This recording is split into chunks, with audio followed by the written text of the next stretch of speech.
Welcome to aehelp.com's IELTS test preparation videos. You will now see a candidate from Tunisia score an amazing Band 9 with a medical mask on. The IELTS speaking interview is done in face masks during the COVID pandemic. After the interview, I will explain strategies and tips to follow so that you can get those high band scores even wearing an uncomfortable face mask. Again, for this lesson, we have partnered with Cambly, a world-class app that lets you connect with a professional native English-speaking tutor anywhere, anytime, 24 hours a day, 7 days a week. Cambly has been generous enough to give this discount code to save 10%. This also means that you will get 4 months for free when you join for a 12-month plan. Students who sign up for a 3 or 12-month plan can get a refund for any classes that they do not use. Cambly is the right place to start to improve your communication and English for the speaking interview of the IELTS exam. Now watch and learn. Welcome to the speaking section of the IELTS exam. My name is Adrian. I will be your examiner for this part of the test, and I'm going to record this for marking purposes. May I see your identification? Yes, this is my passport that I used to register. Please take a look. Thank you. And what is your full name? My given name is Rima Hamami, but please call me Rima. Okay, Rima. Here is your passport back. For part 1, I will ask you a couple of questions to get to know you better and some questions on a general topic. What do you do for fun?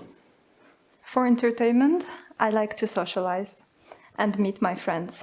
Last night I had a great conversation over dinner with my friend Hamza. Who do you like to spend your time with? I like to spend my free time with my family and friends. I feel comfortable around them and I can be myself. Let's talk about your traveling. How often do you travel away from your city? Before the pandemic, I used to go outside of Tunis at least once a month, either to visit relatives or to go sightseeing around Tunisia or abroad. But nowadays I'm mostly staying local. Where do you like to go on vacation? For vacation, I like to go abroad. I like exploring new cultures and seeing the diversity of new places. Last year I was in Greece and it was a unique and beautiful place. When is the best time to travel for you? I think the best time to travel is during summer or spring. I get time off from school and the weather is very nice. Last year, as I said, I went to Greece in July. But this is mostly true when there isn't a pandemic. What is your favorite way to travel? I like traveling by car when I'm going locally. It's comfortable. I can put music and I can stop whatever I want. But if I'm going further away, like further away places in Tunisia, I like to take the airplane because it's fast and convenient. Have you ever traveled to another country? Yes, as I said, I've been to Greece. I've also been around Europe and some places in Africa and Middle East. I am fortunate because since I was a child, my family goes abroad at least once a year. Both my parents love to travel and explore. If you could visit any place on Earth, where would you go? Okay, that's a tough question because there are tons of places I would like to go to. But if I get to choose to go anywhere, I think I would go to Antarctica. It's remote and difficult to access, but I heard it's very beautiful, and snow and ice are rare sights for me. That is the end of part 1. Now, for part 2, here is a card with some questions. Don't turn that over yet. Here's some note paper and a pencil. You will have 1 minute to look at the questions on the card, think about your answers, and then you will have 2 minutes to speak. You can take notes in the 1 minute if you wish. I will tell you when to start, when to stop. Your 1 minute preparation time begins now. Go ahead, turn over the card.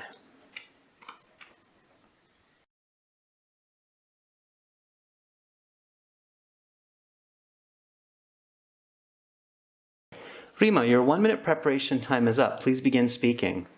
Yes. Definitely the most important choice that I had to make in my life is to choose where to go for my post-secondary education, I mean university. I had to choose between studying in my hometown Tunis, in Tunis Business School, in business studies, or to go to Columbia University in the USA. So both decisions had their advantages and disadvantages. If I chose to study University of Tunis, I would be close to home and close to my friends and family. I would also, life would also be cheaper since I would not have any rent or other costs. And I would definitely be able to fit in with the school culture since I'm a local. However, if I choose to study in the US, that would mean that it would cost much more money. Plus, I would definitely have some culture shock. And I would get homesick and I would miss my family and friends. But if I choose to study in Columbia University and do business studies and later do an MBA, that would have a huge impact on my life.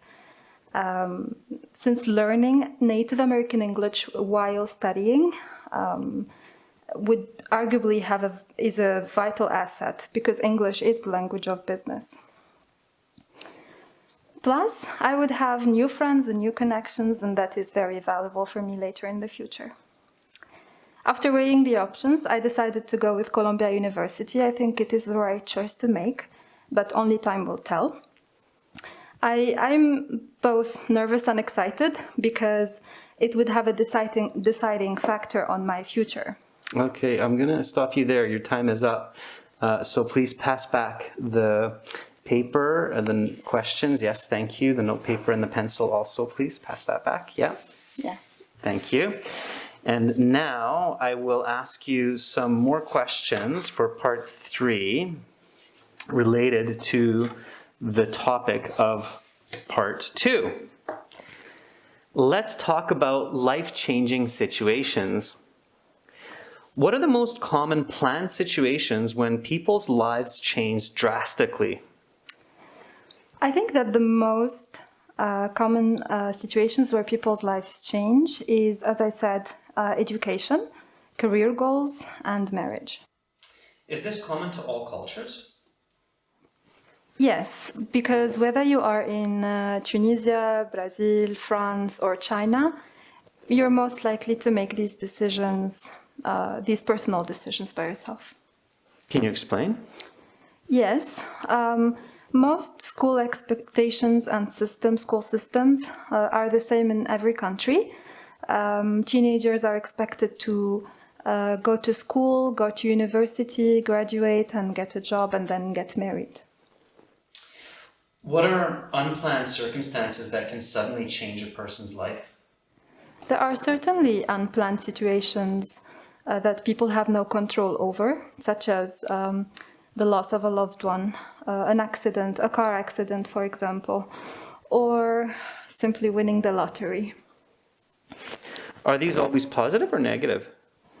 It can be both. People get surprised by good news, like expecting to have a child, but in other cases it can be negative. What is good advice for people to keep in mind if they feel that their lives have turned for the worse? I think the most important notion to remember is that life changes. There are ups and downs, and it is important to remember the good times when the going is rough. Can you elaborate, give some details on that? Yes. If someone loses a loved one, say a father, it's saddening.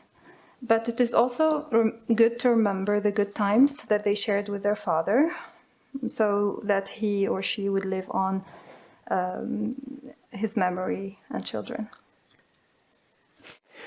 Let's talk about making big decisions. Which steps are important to consider when making big decisions in order to reach the best possible outcomes? I think that researching as much as possible is a good idea, or opting for professional advice. That's what I did when I was looking to which university I should go to. I researched as much as possible before making up my mind. How can people remember to take these important steps? A good way to do this, to remember, is to write down the decision-making process. Also, keeping a cool head is important. What social support is available to help make big decisions? I mean, society can give a lending hand to people who are looking for help. There are tons of online reviews that can guide people. There's also professional advice. And I sought the advice of a career counselor when I wanted to decide which university I should go to. Where can people search for these? They can find in governmental offices, or they can simply find them online. That is the end of part 3. That concludes the speaking portion of the exam. You will have your mark in about 10 days' time with the other sections. Remember to take your passport with you, and have a great rest of your day, Rima. Thank you very much. Thank you. Bye-bye. Bye-bye. Rima gets a Band 9 expert user of English for her speaking interview. Her lexical resource, fluency and coherence, grammar range and accuracy, and pronunciation are outstanding. She clearly understands every question, gives fluent and complete answers using a broad range of grammar and vocabulary. Importantly, she pays attention to giving answers, explanations, and lots of details. Her speech is original. It's clear that she's not just simply memorizing expressions to use during the exam, but she is confident expressing herself in just about any context of English. So, what are some important points to pay attention to when wearing a medical mask? As you know, medical masks are irritating, they make breathing slightly more difficult, and they muffle speech. So you have to compensate for these extra challenges. It's already difficult enough and stressful enough to sit the speaking interview without a face mask on. The face mask definitely gives an added level of challenge. Here are a few tips to follow in order to make sure that you do the best that you can and get a high band score. Tip number 1, bring your own medical mask. Invest some time to find a comfortable mask that fits you well and that you can breathe in as easily as possible. IELTS exams are expensive, so make sure to spend a few extra dollars and get a medical mask that is as good as possible for you. Look around, shop around. Tip number 2. Practice the speaking interview with partners using a medical mask. It's important that you have a feeling of what it's like to communicate in this context with a mask on. You should not be experiencing a face mask for the first time when you sit the official exam. This is just asking for trouble. Tip number 3. Pay extra attention to staying calm. Remember, visualize the examiner as if they're your grandmother or your grandfather. Feel really comfortable speaking to them. When you're wearing a face mask, it's much easier to become even more anxious because it's making breathing difficult. When a person is nervous and their breathing is impeded, they become even more anxious. So you must practice at home and in partners to stay calm and stay focused. Tip number 4, enunciate. In communication, we get a lot of information from the movement of the mouth. With a medical mask, of course, we cannot see the movement of the mouth. So it becomes much more important to enunciate words. That means inflections and deflections in your intonation and your pronunciation. Be a little bit melodramatic. Really pronounce your words. Also, keep your hands and your arms above the table during the interview and use hand gestures, just like I'm doing right now. Because the examiner is not getting information from the movement of your mouth, it's a good idea to substitute a bit with your hands and your eyes. Okay, so make sure to follow these 4 tips and practice them when you're having to wear the face mask for your next speaking interview. Good luck on your next IELTS exam. To see many more great lessons for original practice exams and a fully interactive course, visit and join us at aehelp.com. Also, remember to download and try Cambly today. Begin improving for your next speaking interview. Subscribe to our channel. Click over here. Watch another video. Click right up here. And click our IELTS Hero to join our premium package and get access to all of our videos, practice exams, and a fully interactive course.